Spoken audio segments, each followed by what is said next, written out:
Hi everyone, this is a new live session where we get to pair program on developing a .NET library that converts a natural language query into a SQL query that can communicate with the database to enable and empower people everywhere to kind of develop systems that will kind of offer this kind of capability for people who are not necessarily familiar with writing query languages and such.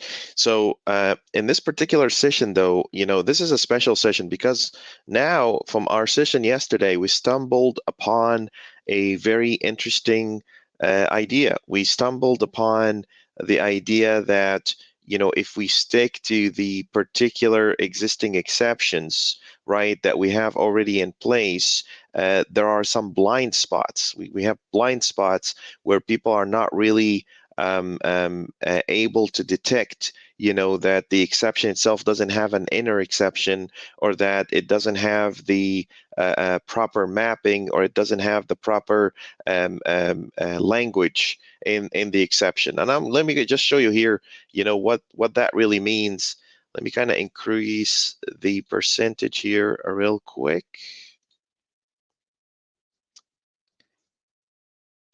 Ali says, good morning, everyone. Good morning, Ali. Let's do this. Let's go to Visual Studio. All right, here we go. So, okay, so let me share this part here. Okay, so what is the problem here that I'm seeing? The problem that we have here is that let me unload and reload this just so can pick up the symbols and all that first, and then I'll tell you what the issue is.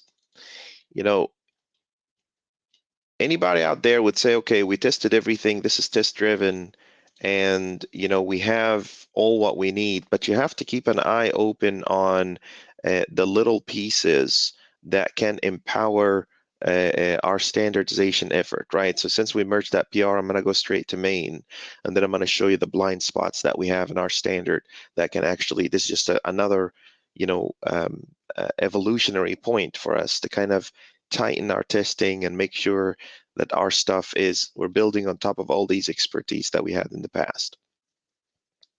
So I'm just giving it a second there to sync up with main. Just a moment there. Yeah, and I think that we did merge. I think we did merge our PR here. Let me kind of double check just to make sure. Here's our PR. So this is GitHub. Our entity intelligence, just for the people who are seeing this for the first time. This is a project that will allow you to kind of really query databases with natural language. What's beautiful about this is that it doesn't matter then whether you're working with SQL or NoSQL or even a bunch of files. Let this library kind of take care of that part for you. Okay, so I think we did merge our PR here, just syncing up with main here. It's taking a second. Yeah, it's popping up like a sign from the browser kind of thing. Okay, all signed up. Cool. Let's go back here. Okay. So if I go back to main here and just kind of pull latest, we have about 14 changes behind, and then I basically run everything. It should technically be able to run all the tests successfully. But here's the problem with that. If I go into any exceptions, so it says supposedly your unit tests are supposed to protect your application from any changes. So I'm just gonna go in here and say, this is all crazy, like that, right? So this is an exception that we're using, an AI dependency exception. And I'm gonna run all my tests again and see what happens. It passed. That's a little problem, right? Because now there are pieces in our software that are modifiable and changeable without the software itself being able to detect that. And it's actually a deeper argument about whether, models should be tested. Okay, these models are data carriers. So what does that mean from a testability standpoint? Well, I'm going to leave this as this is crazy, and then I'm going to go to the test that's actually verifying that. You see here, when we're writing our dependency exceptions and all that, we don't really have an opportunity here to say what's my expectation, even though the message that's coming with your exception is truly an expectation, right? So what if I created something like this? If I go into AI dependency exception and I create something like another constructor that takes in a message and an inner exception, and then it basically passes both of these to this guy. So basically we're going and saying, I want to be able to dictate from another source the kind of message that's going into that particular exception. Okay, so far so good. That means that really what I want this to be is more like the overload of this, which is AI dependency error occurred, contact support, in addition to this guy. So even though the place where we throw this exception, which is basically on the retrieve SQL query in here, the place where we really throw this exception is not really doing anything with the message. We have now the power in our test to basically go back and say, no, wait, I actually want this particular message as an expectation for my test. Now let's see what that looks like. Now, if I run my test here this time, what happens? This guy is going to fail because it's basically saying, no, the actual message that you're throwing doesn't really match what you're trying to basically persist in here, right? Now, if that's the case, then, and I'm going to create this in a kind of like a POC branch, POC standard exception testing standard upgrade. Okay, and I'm going to go update the documentation and all that stuff that comes with it. But okay, AI dependency error occurred, contact support, and this is a failing test. Okay, cool. I'm going to go here and say, okay, this is a fail, like this. Now, if I want to make this pass, that basically means that nobody really can go and change the language of the exception without a test failing. So that means I can take this part here and go to the actual exception and fix this part like that. And now I can basically run my test and it should technically pass. There you go. All right, so that's one issue that we wanted to resolve, right? That the language needs to be test driven for many reasons, by the way. Like when people start doing internationalization and localization, you really want to go here and say, okay, you have member data of a bunch of different languages, and I want the exception to come out and the message to come out in that particular message, in that particular language that's defined for the user that's consuming that API. Okay? All right. Kailu, Omar, ideas, people in the stream. This is a standard upgrade, of course. We're changing it to make it more precise and more persistent.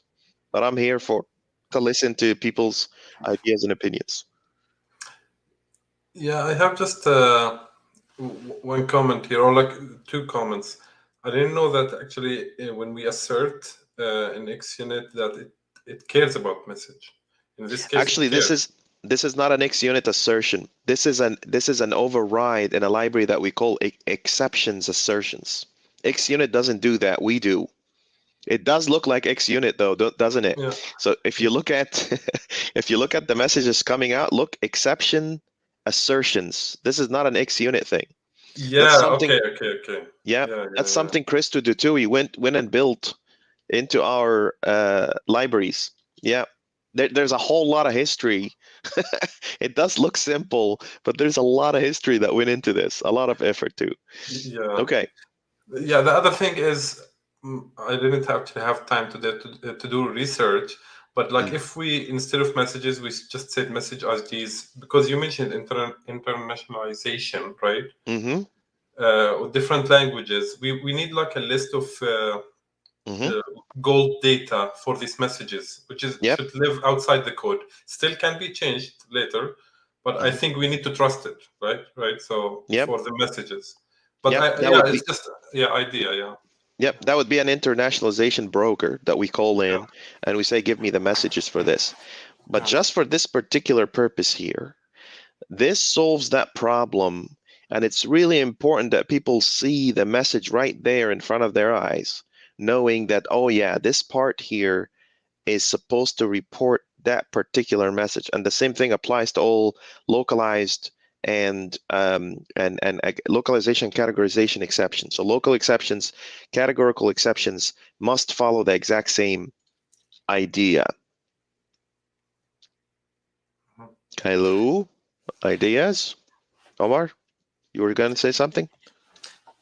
Like I looked at some of the other standard projects, and it Mm, seems like this string in the 3 or 4 main categorization exceptions is mm. almost the same. It looks like it can be calculated almost, right? Is it something we can look at, maybe? Yeah, absolutely. You mean calculated like this string right here? It's like service name, dependency, or occur conduct support, right? Unless because like in the standard, I felt like these messages also standard, right? Mm-hmm. Yeah. So if we want them to change, if we want people to change this message, then that's okay. But if Mm-hmm. we don't, then this message we can actually, instead of going to the exception, copy paste the message here to check it. It is Mm-hmm. actually already known calculated message. As long as it's simple. This is my rule. You see, the Yeah. problem is between optimization, like it has to be simple. It has to stay flat, right? And simple. Like the standard is anti-DRY. Like you will repeat yourself in some places because that brings more maintainability and visibility than trying to do a smart solution that does some magic behind the scene for you, right? Because it takes much longer time to actually figure how this magic works, especially after a certain period of time. But absolutely go and do a POC about it and show me what it looks like, and then we'll make a decision. That's what this is all about. We basically, it's really an ongoing, all day, all year long R&D project. That's what the standard is. That's why it's always in draft mode, right? But there is another problem, guys, that we saw yesterday that we weren't paying attention to, and it's a completely blind spot for us. Do you remember The what the inner problem was? exception, the inner The one. inner exception. Yeah. So look at this. If I go here and I basically take this guy out like this, right? And take this guy out from here like this, right? I can't set up the expectation here. Like if you go and run this, it'll just pass. Look, it's passing. It's saying, oh, totally cool, no problem. See that part? So what are we gonna do about that? Like someone could actually go and take an entire block that's a very important block from our system and throw it away and totally fine, totally cool, no problem there. So what do we do about You that? you have to add a little more in the exception part, in the should be equivalent to thing. You have to be a little more specific inside of that in the library. Like like in the constructor in here, No, in the exception in library. the exception itself. Oh, in No, the no, exception with the X in yep. here. No, in the should be equivalent to. Oh, this guy definitely checks for your inner exceptions, 100%. Mm-hmm. That's not the You problem.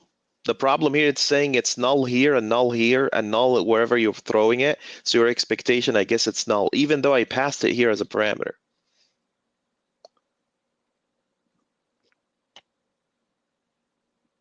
You know what I mean, Kay? Like the exception fluent assertion that Christo put together. Let me show you what this looks like. It's actually pretty cool. So he 100% went and said, check not just, look, that was the whole point of it, is to basically go and say, let me show you what he did. So if you look into the exceptions project in here, and then look into the assertions and the assertion extensions. Okay, so he has these extensions, right?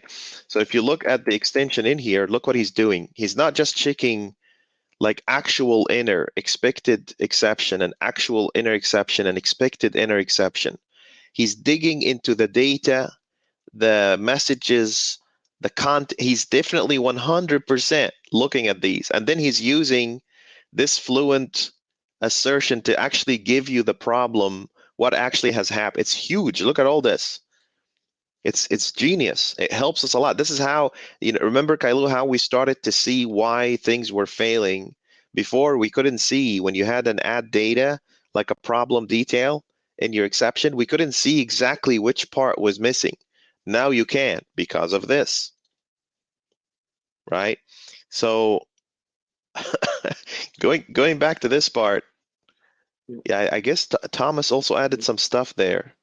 Thomas Ardal, that's right. So you have Thomas, I don't know what he's doing, and then you have Christo, that's right. So, okay, so again, let's go back to this part. What if someone is passing an inner exception, but there is no guarantee whatsoever that this would be the actual exception that you get? How do we get out of this trap? But like passing the inner exception in our exception is a business logic, as we mentioned, right? It is. Why can't we just say assert that inner exception is not null? Because we know that our exceptions, they take inner exception, and we That's test. Yeah. That's one way to do it. There is a simpler way to do this. A much, much simpler way. Yeah, I agree with you 100%. We can literally go and say actual dependency exception dot inner exception should, right, be equivalent to, right, inner exception, right? That's the plan. That's one way to do it. There's another way to do it. Here, something like this. Yeah, I agree with you. This is one way to do it. 100%. Fully agree. But what else can we do there? This is actually not too bad, except that you have to kind of dig a little bit. But yeah, it's not too bad. I mean, I'm open for suggestions. How about this one? We can go in here and say, actually, my expected exception, right? I'm going to go and set up both, because also there is no guarantee that I'm going to persist the message, right? Like if you go in here, I can literally take this one out too, like that. And there is no problem there at all, right? Which is also a problem, right? What's a better solution? A better solution, guys, is to basically go here and say, okay, my override actually is just a blank, literally just a blank exception, like this. Or at least this is where I am right now. I could change my mind later. A completely blank exception. There's nothing in here. And instead of relying on some base or whatever to do the setting up, because there's this dependency, you're writing a test, right? So why don't we just do this? Watch that part.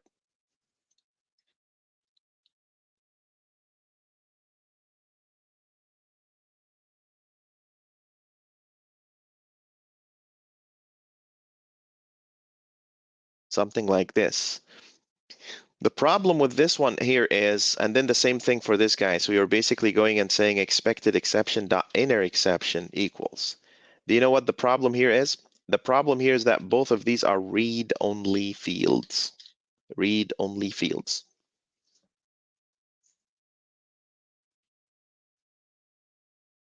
But if you do it this way, now you're 100% sure that this is actually set up in the data and that nobody can change your exception instructions to make it do otherwise.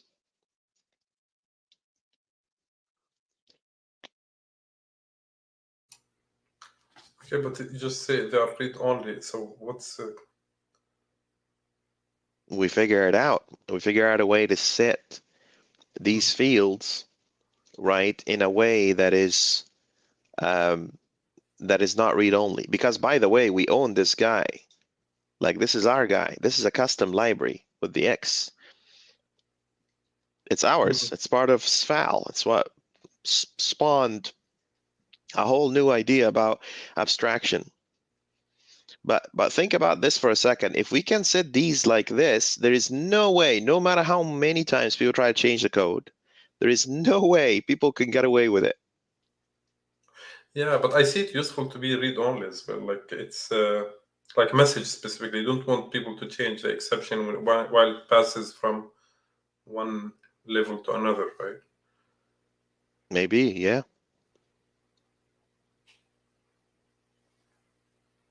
So these are just, just kind of a couple of thoughts that I have in my mind, right? What can we do about this? This is how you kind of spark a conversation about upgrading the way we do things, right? One idea we could have is to basically go and say expected AI dependency set message, or something. We need to think about something that basically ensures that the value is the value is the value that's showing in there. And by the way, Omar, um, I'm not completely out on the idea of doing assertions in here. I just want you to be aware that if there is a simpler solution in the setup itself, that would be great.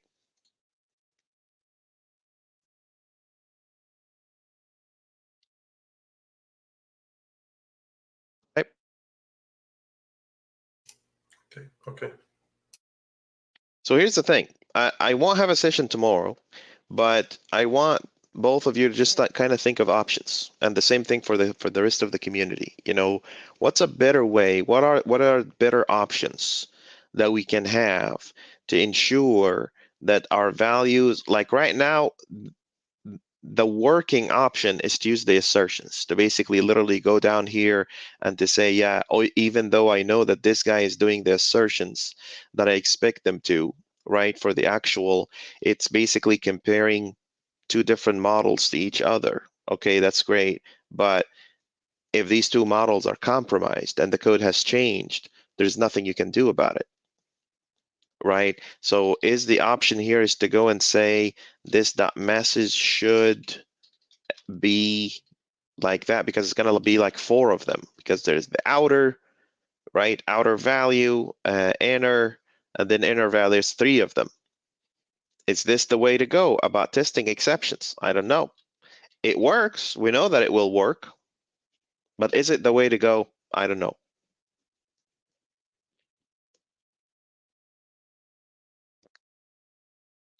Another idea that comes to mind is to basically have exceptions inherit another layer where the input parameters are required.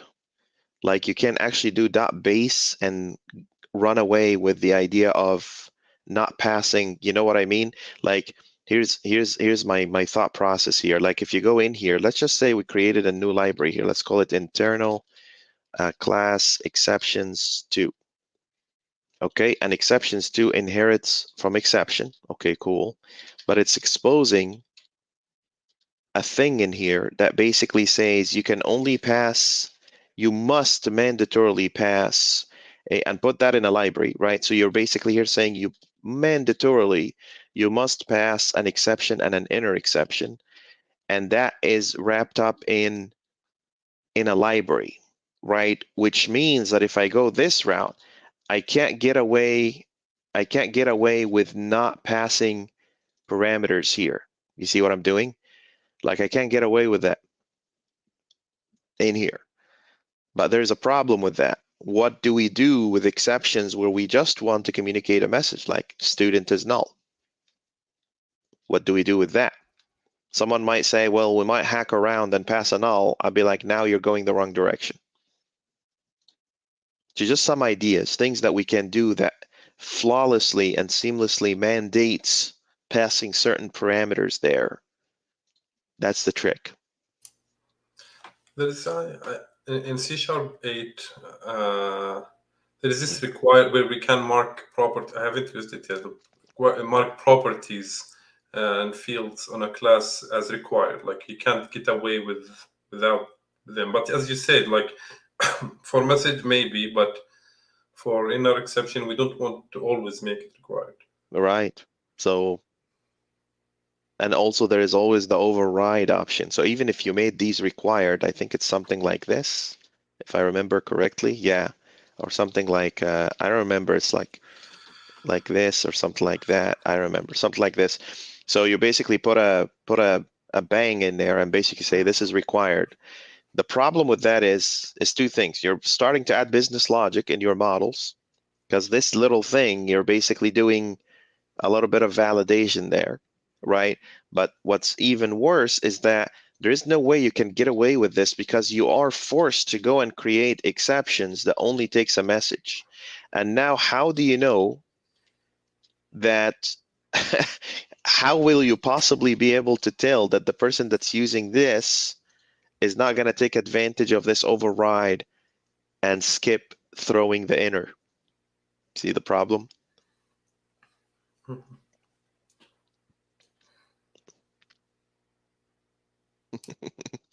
Okay. And then there's always the, let's go to the a really level 0 kind of level where we go and say, oh, just serialize both of them. So you're serializing two completely different models, but you're ensuring both models have the values in there. Is this the option to go? I don't know. See, sometimes the standard does grunt work, like push, push, push, push. Sometimes you have to just kind of sit down and think, like, why I'm doing this and how can I make it better? Again, I guarantee you a lot of people will just say, oh, it works, don't fix it, right? But that's not what we're going for here. So you get the idea, right? You get the problem. Cool? Yeah. Let me ask you both this. Do you understand why this is necessary, right? It's a vulnerability in our code, right? Because this basically means that anybody can go and just completely trash your exception and pass in insults or profanity in the messages and get away with it without a test raising the flag and saying, no, this is not the message that we expect. So sometimes these things are important, because when you're doing an out-of-the-box integration testing, you're not allowed to look at these inner models. So you don't even have that kind of option. So how are you supposed to verify, that things are being thrown the proper way? So we have three options. There's override. You create an override. There is a new class, entirely new class with mandatory parameters. And then, the most working one of them all, although it's a little bit of work, which is what Omar suggested, is basically, you basically assert on each and every one of them, which means that if we do that assertion, does it make sense to have this now at all, if that's the case? So it's kind of a tricky problem.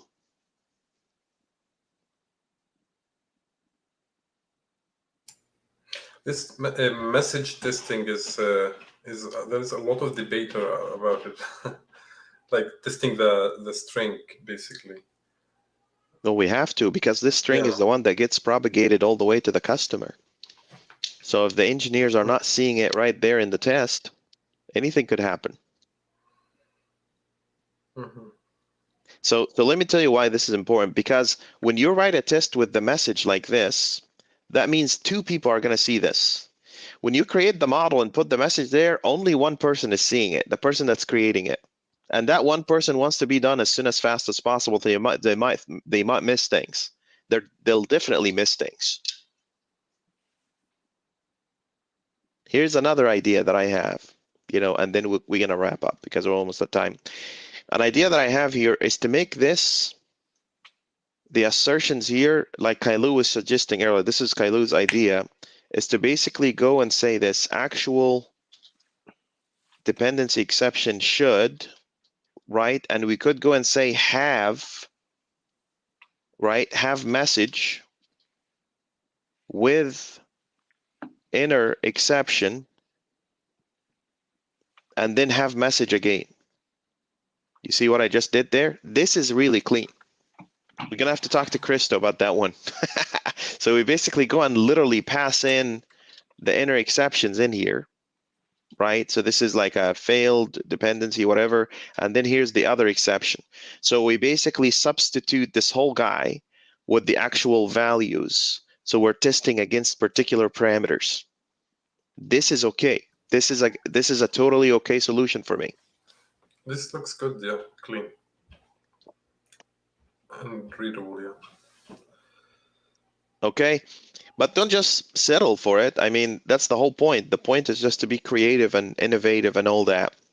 You get the idea, you get the problem. This is a special kind of divergence from the original project, because that's why we do these projects. We keep practicing the standard over and over and over and over again, and we keep finding new things and better ways to do things. And that's what this is all about. So other than that, you get the idea, you get the problem.